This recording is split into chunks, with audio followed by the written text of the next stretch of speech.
Hello friends, कैसे हैं आप सब। मैं आपका अपना मित्र एडवोकेट एस मिश्रा लीगल दर्पण चैनल में स्वागत करता हूं।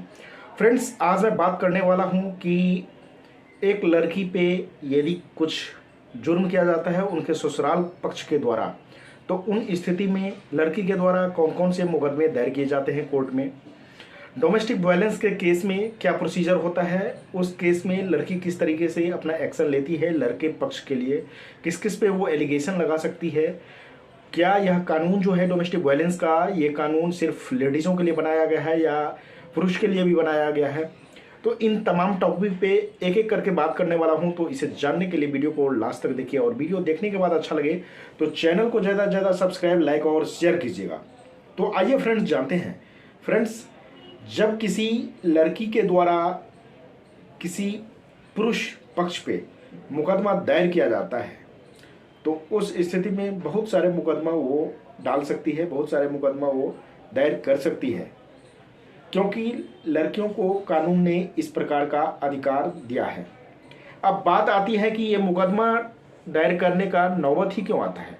अक्सर ये देखा जाता है कि लड़की जब ससुराल में जाती है, ससुराल में शादी के बाद जब जाती है तो उनको कुछ दिनों तक तो बहुत ही रिगार्ड उनका किया जाता है, बहुत ही रिस्पेक्ट किया जाता है, बहुत ही अच्छे तरीके से ससुराल पक्ष के द्वारा व्यवहार किया जाता है। और जैसे जैसे समय बीतता है उसके बाद उन पे जुर्म होता जाता है। जुर्म यहाँ पे कहने का मतलब ये है कि उन पे दहेज लाने का दबाव डाला जाता है कि दहेज लेके आओ, उनके साथ मारपिटाई किया जाता है, घरेलू हिंसा किया जाता है, उनके साथ उनके जेठ जो होते हैं वो दुर्व्यवहार करते हैं, ससुर के द्वारा कभी दुर्व्यवहार किया जाता है। अक्सर ये भी देखा जाता है कि लड़की जो इस तरीके की एलिगेशन लगाती है तो आजकल बहुत केस में ये भी देखा गया है कि ये एलिगेशन उनका झूठ भी होता है, वो कानून का कभी कभी दुरुपयोग भी करती है, लेकिन बहुत सारे मैटर में ये चीज़ें सही भी होता है। तो इस स्थिति में अगर किसी लड़की पे कोई जुर्म होता है उनके ससुराल पक्ष के द्वारा, तो वो लड़की सबसे पहला एक्शन क्या लेती है। सबसे पहला एक्शन उनका ये रहता है कि वो वोमेन सेल में जाके 498A का FIR लॉज करवाती है। 498A का FIR लॉज कराने के बाद वो उसके बाद लड़के को थाने में बुलाया जाता है। लेकिन ये सेक्शन जो है ऐसे सेक्शन है, इसमें डायरेक्ट अरेस्ट नहीं हो सकता। इसके लिए पुलिस ऑफिसर के द्वारा सबसे पहले उसको 41A का नोटिस दिया जाता है। जैसे ही ये मैटर चलता है उसके बाद लड़की दूसरा जो एक्शन लेती है वो एक्शन ये लेती है कि वो section 12 of domestic violence act 2005 का सहारा लेती है। सेक्शन 12 के अंतर्गत वो पिटीशन फाइल कर देती है डोमेस्टिक वायलेंस का। वो इसमें जेठ, जेठानी, अपने ससुर, अपने उनके रिलेटिव्स जो होते हैं उन पे भी एलिगेशन लगाती है। ये नहीं कि हस्बैंड पे ही लगाती है। और उन सब पे जिन पे वो एलिगेशन लगाती है उनको कोर्ट में आना पड़ता है, उनको बेल कराना पड़ता है, क्योंकि ये भी क्रिमिनल केस ही होता है। 498A क्रिमिनल केस हुआ। ये सेक्शन 12 जो है डोमेस्टिक वायलेंस एक्ट 2005, ये सिर्फ लेडीज़ के लिए ही कानून बनाया गया है 2005 में। इसमें सिर्फ लेडीज़ ही इस कानून का सहारा ले सकती है और इसके अंतर्गत ये प्रोविज़न है कि वो चाहे तो अपने ससुर पे भी एलिगेशन लगा सकती है, सास पे भी एलिगेशन लगा सकती है, जेठ पे भी एलिगेशन लगा सकती है, जेठानी पे भी एलिगेशन लगा सकती है। वो ये भी एलिगेशन लगाती है कि जेठ के द्वारा या फिर देवर के द्वारा या फिर उनके ससुर के द्वारा उनके साथ छेड़खानी भी किया गया है, उनको वो लोग छेड़ते थे, मार पिटाई भी करते हैं सब मिलके। तो इस तरीके की एलिगेशन वो सेक्शन 12 के अगेंस्ट लगाते हैं और डोमेस्टिक वायलेंस का केस कोर्ट में फाइल करते हैं। तो पहला एक्शन 498A। दूसरा, ये डोमेस्टिक वायलेंस का एक्ट जो है सेक्शन 12 उसके अंतर्गत पिटीशन फाइल करती है।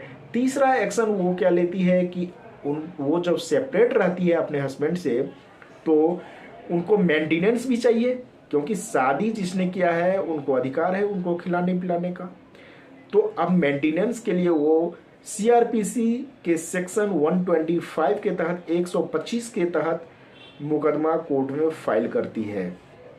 अब 125 के तहत भी उनको मेंटेनेंस भी देना पड़ता है हस्बैंड को, उनका जवाब लेके उनको आना पड़ता है। जब नोटिस जाता है तो उनको जवाब देना पड़ता है उनके कमाई का यदि बच्चा नहीं है, चाइल्ड नहीं है, तो उनके इनकम का 1/3 जो होता है वो 1/3 उनके वाइफ को उनको देना पड़ता है। मान लीजिए 12,000 यदि उनका सैलरी है तो 4,000 उनको देना पड़ेगा। तो कहने का मतलब ये है कि लड़कियों के पास ये सब अधिकार होते हैं कि लड़कियों को जब उनके ससुराल पक्ष के द्वारा किसी भी प्रकार का कोई जुर्म किया जाता है तो वो जो केस मैंने बताया है वो केस कोर्ट में डालती है, वो डाल सकती है। कानून में उसको इस प्रकार का अधिकार दिया है। साथ ही साथ लड़के के भी कुछ राइट्स हैं। लड़के के राइट्स ये हैं कि जैसा कि लड़की 498A का वुमेन सेल में FIR करवाती है तो लड़का को भी अधिकार है कि वो सेक्शन 9 कंजुगल राइट्स का जो है हिंदू मैरिज एक्ट के अंतर्गत सेक्शन 9 जो है कंजुगल राइट्स का, वो मुकदमा कोर्ट में, वो फैमिली कोर्ट में फाइल कर देता है ताकि उनका केस मजबूत बने। उसके अंतर्गत होता है क्या कि वो ये एलिगेशन लगाता है कि ये बिना कहे बिना पूछे अपने मन से ससुराल से मायके चली गई है और इनको बार बार बुलाया जाता है यहाँ पे रहने के लिए, हमारे साथ, हमारे परिवार के साथ रहने के लिए। ये अपने मन से यहाँ नहीं आती है, जिसके तहत वो मुकदमा दायर करते हैं लड़का। जब लड़का के द्वारा मुकदमा दायर किया जाता है तो फिर लड़की को भी नोटिस जाता है, लड़की के द्वारा जवाब के साथ वहाँ पे आया जाता है। इस सब मैटर में यदि उस स्थिति में लड़की वहाँ पे मान लेती है तो मैटर सॉल्व है। नहीं मानती है तो फिर क्या होता है कि लड़की या लड़का फिर कंटेस्टेड डिवोर्स का भी केस फाइल कर सकते हैं। पहले तो 1 साल का सेपरेशन जरूरी था, लेकिन अब हालांकि सुप्रीम कोर्ट ने इस मैटर में क्लियर कर दिया है कि 1 साल ना भी हो तो लड़का लड़की सेपरेट यदि रहती है तो वो डिवोर्स का पिटीशन फाइल करके डिवोर्स ले सकती है। तो कई स्थितियों में देखा गया है कि कंटेस्टेड डिवोर्स का भी लड़का या लड़की किसी में से मुकदमा दायर करके अपना अलग हो जाती है। लेकिन यदि कंटेस्टेड नहीं है, दोनों का मीडिएशन में जाने के बाद मैटर सुलझ जाता है कि नहीं मैं डिवोर्स तो लूँगा लेकिन म्यूचुअल कंसेंट में ही ले लेते हैं, दोनों एक दूसरे के बातों से एग्री होते हैं, तो वहाँ मेमो ऑफ अंडरस्टैंडिंग बन के म्यूचुअल कंसेंट में डिवोर्स फाइल होता है, डिवोर्स डल जाता है। लेकिन अक्सर देखा गया कि डिवोर्स भी हो गया, लड़का लड़की दोनों सेपरेट भी हो गया, लेकिन 498A का जो मुकदमा है वो अभी भी कोर्ट में चल रहा है, क्योंकि उस मुकदमा को उन्होंने FIR से क्वेश नहीं करवाए हैं। उन मुकदमा को हटाने के लिए, FIR को हटाने के लिए उनको हाई कोर्ट का ही सहारा लेना पड़ता है, क्योंकि सेशन के पास ये राइट नहीं है कि वो इस FIR को क्वेश करें।